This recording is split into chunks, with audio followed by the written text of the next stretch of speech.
Hey, this is Jim at FreeChartVideos.com, where we use time-honored techniques to understand modern markets. This video is for educational purposes only, and it is not intended to be used as any form of investment advice. I can draw lines on charts, but you have to draw your own conclusions from your own due diligence and make investment decisions that are suitable for your financial situation. I'm not a licensed professional. I'm just a guy that draws lines on charts. Let's look at the S&P. Okay, I haven't done this in a while, I don't think, so we're gonna start with a really long-term look, very briefly, and we're gonna work in to eventually looking at a 5-minute chart, seeing what today means for tomorrow. But right now, this is a chart that includes the bull market top back in October of 2007. It includes the bear market low, which also I will say this till I'm blue in the face, was the end of the bear market. Why do I say that? Well, to begin with, bear markets usually run about 18 months, and this one ran about 18 months. So just that alone ought to give you a little clue that that we had this top up here, and then about 18 months later we had this panic sell-off where the end of the world was right around the corner. All the banks were going to get nationalized. Everyone's 401k was going to go to negative numbers. You get the picture. This is the bottom. We will look back on this 5 years from now, and we will still see that this is the bottom. I'm convinced of that. But anyway, the bear market bottom was also marked by this nicely formed inverse head and shoulders with a very well defined neckline, which is right here in purple. So here is the left shoulder, breakout, rally up, a little corrective move here, another rally that didn't quite get up to this line.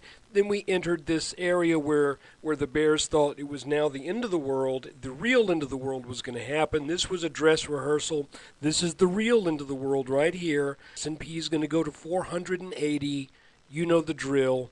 But only problem is this actually is nothing but a So before we move on, I want to show you, we're going to measure the depth of this head, and we're going to add it on to the point of the breakout, and you're going to see that that gives a minimum target somewhere in the mid-1300s. I've been to 1350.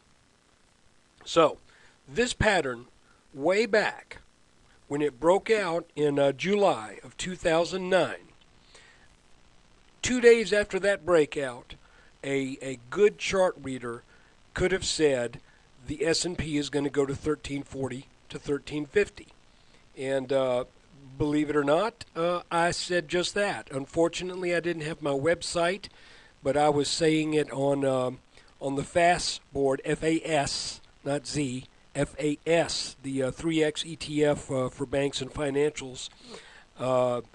And people were thinking I was absolute nuts. So anyway, let's move on to a little bit different look. Now we're zooming in to this was the end of the world part 2. Actually the bull flag after the flash crash. You can see that this also formed a nice inverse head and shoulders.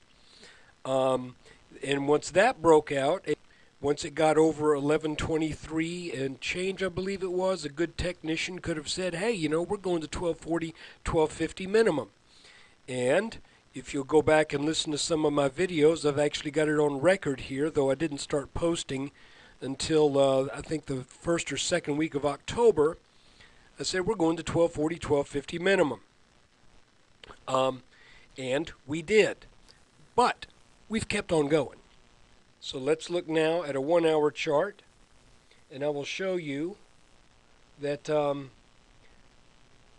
that there was a channel established over the past, a little bit more than a month, And that channel has has broken down just a little bit over the past few days. You can see here that we really kind of got ragged and broke down out of that, then went up and then came back, tested it again today. Today it held up better than it did yesterday and better than it did last Friday. So what are we to make of this? Well, here's where it gets interesting. To begin with, you can see that things are pretty clear that we are trading in a range. And that range, let me make this line red, and we'll just say that the red lines define the trading range that we are in, which coincidentally is supported by this line that used to be resistance around 1262. Now we've got resistance clearly at about 1277-ish. It's not a perfect thing going on there, but it's pretty darn close that we couldn't make it here, couldn't break down here, couldn't break up here, couldn't break down here, couldn't break down here, couldn't break up here. But I've got news for you. I believe we're going to end up moving up out of this pattern. And I want to share with you why I believe that. Then you can be your own judge. Don't take my word for anything. First reason is we've got this line here that sort of defines a double bottom. Now, what's the rule on a double bottom? Well, a double bottom should produce a move that is what's the way to put it? Should produce a move that is equal to the depth of that pattern. So if we look at this right here, measure the depth of it, and I'm going to measure off just a little bit, give it a little bit of benefit of the doubt. Then what do we get? Well, we add it on to the place where it got over the double bottom, and we see that this move should take us over 1280. Now that we've broken out, the eventual move should be over 1280. So why didn't we make it right here when we were trading up around 1276? Well, the reason is we've got this pattern, and this pattern is fighting it. So we've got this kind of a W shape right here that says, you know, we really need to go to 1280, but then you've got this line up here that says, well, but I really want you to go back to 1263. So what's going to happen eventually? Well, we got one more thing that I want to point out. Then I'll be done with the video. And that is our good friend, little Mr. What do we want to call him? Appears to me to be another little inverse head and shoulders pattern. And if we measure the depth of this head right here, where do we go? I have to adjust this chart just a little bit. We also get over this red line. So right now I'm thinking that's in the cards. You can see just how violently, well, I say violently, but you know, we're looking at things on a scale to where it looks like violence. In fact, from here to here is only what, about 5 points. But you can see that this trend line right here that was moving up underneath all day today, when it broke down, boy, you could just see with just in a few minutes, it had just given up all of that gain, and then a rally, and then boom, we get hammered back down again. Now look, it bounced right here, and this is kind of an interesting thing to show you. Let me make this line a memorable color. We'll make it orange.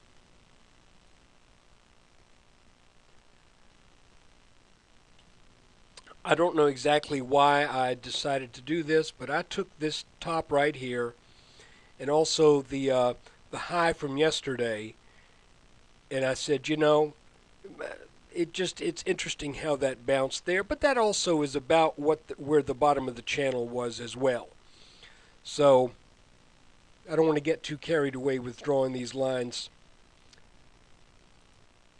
and you can see also that this green line that should have significance because it was resistance here, resistance here, resistance here, broke, was support again, then broke, found the orange line, came back over the green line then was support again. So when we got that bounce right here after getting on top, I think that was a good sign. When we broke out over this little neckline here, I think that's a good sign. I believe 1277 is still going to put up a fight. But when that fight is finally given up, if we zoom out to a 3-minute chart, I pointed out this little inverse head and shoulders, and I also pointed out this little double bottom here, which pointed, where did we say, a little bit north of 1280. But when we also take a look at this entire pattern, the case could be made that we will be looking at a larger consolidation head and shoulders pattern, with this being the left shoulder, this being a double head, and this being the right shoulder. If that does play out like that, and we do break out over this red line, the good news is we have a target over 1290. So we kind of have 3 targets now. We've got a target from this little inverse head and shoulders. It's going to get us up around 1278 and change. We've got a target from this W bottom, call it. I hesitate to call it a bottom because it's not really at the bottom, but it's still a pretty clear pattern. That points us to 1280, but then all of this makes up a larger pattern that I believe if we break out over this red line, then we're looking at 1290. So that's the S&P. I hope you've gotten something out of this chart analysis. If you have, please support what I do with your presence and traffic at freechartvideos.com. I think the markets have actually been pretty easy to read over the past 2 or 3 months, and we need to keep our eyes open. I appreciate you looking at my videos and visiting the website. Take care.